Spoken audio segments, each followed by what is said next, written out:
Bonjour, bonsoir, j'espère que vous allez bien. Je suis content de vous retrouver aujourd'hui. On parle de la marche, un de mes sujets de prédilection. Vous le savez, les conseils que je vous donne aujourd'hui ne remplacent pas les conseils d'un professionnel de la santé et vous allez trouver aussi beaucoup d'informations sur la marche et d'autres sujets. Oui, dans mes livres Plus jamais malade, mon approche globale pour un corps en santé et Lève-toi et marche, le remède miracle existe et il est gratuit. Combien de minutes ou de nombre de pas par jour qu'on doit faire pour notre santé. Alors, réponse courte, visez 30 à 60 minutes par jour ou 7 à 10 000 pas par jour selon votre condition actuelle. Si vous ne faites pas de marche du tout ou vous ne faites pas d'activité physique, vous y allez progressivement. Vous ne vous donnez pas cet objectif-là dans 3 jours. Probablement que ça ne fonctionnera pas et peut-être que vous allez vous décourager. Il y a un risque presque de blessure aussi selon votre condition de santé. On y va progressivement, mais l'objectif, c'est ce que vous voyez en ce moment à l'écran. On essaie de le rencontrer progressivement et on essaie aussi peut-être de le fractionner en plusieurs fois, ou peut-être de le faire en une seule fois, mais les deux fonctionnent lorsqu'on fractionne et on compte le nombre de minutes sur les recommandations du 150 minutes. En général, on recommande de fractionner par 10 minutes. Et il y a d'autres études qui nous disent aussi que notre durée d'activité physique dans une journée, c'est proportionnel à la dose. Alors si, par exemple, vous décidez de danser 2 minutes, juste 2 minutes, 3 fois par jour, mais vous dansez assez fortement, vous avez chaud, oui, il y a des bienfaits, même si on n'est pas à l'intérieur du 10 minutes. Fait qu'il y a plusieurs écoles de pensée presque là-dessus, mais oui, vous pouvez le fractionner, il y a des bienfaits pour la santé. Si vous voulez perdre du poids en marchant, moi, je vous encourage vraiment à faire des intervalles. Je vous en parle déjà dans d'autres vidéos, je vais vous en reparler aussi, mais faire des intervalles, c'est-à-dire de marcher pendant 2 minutes très rapidement et de marcher pendant 2 minutes beaucoup moins rapidement, même lentement si vous le souhaitez, et de continuer comme ça par 2 minutes ou par 3 minutes, où vous pouvez choisir la recette que vous voulez dans la recette de l'intervalle. Mais ça a été bien démontré que des intervalles, idéalement de haute intensité, peuvent participer à une meilleure santé, mais aussi peut-être à une perte de poids dans un contexte de surpoids, dans un contexte d'obésité. Il faut vraiment être prudent quand on parle de perte de poids, mais oui, ça pourrait être intéressant si à l'échelle de la population, il y avait moins de personnes en situation d'obésité, on aurait assurément des populations en meilleure santé. J'y reviendrai et je vous en parle abondamment dans d'autres vidéos. Je vous invite à les écouter. Je vais glisser un peu, je vais dépasser cette thématique-là, des enjeux liés à la perte de poids parce que je veux vous parler de la perte de muscle.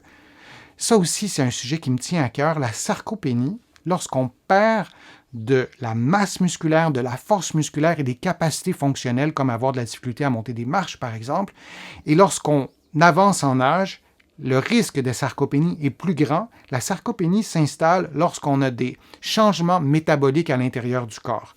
C'est court comme explication, je vous le dis comme ça aujourd'hui.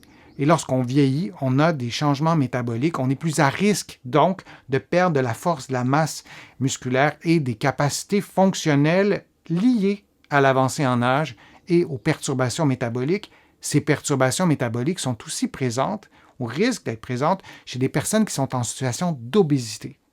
Que ces personnes-là soient des adolescents et des adolescentes, c'est la même logique, ou des adultes. Oui, perdre du poids, mais pas perdre du muscle.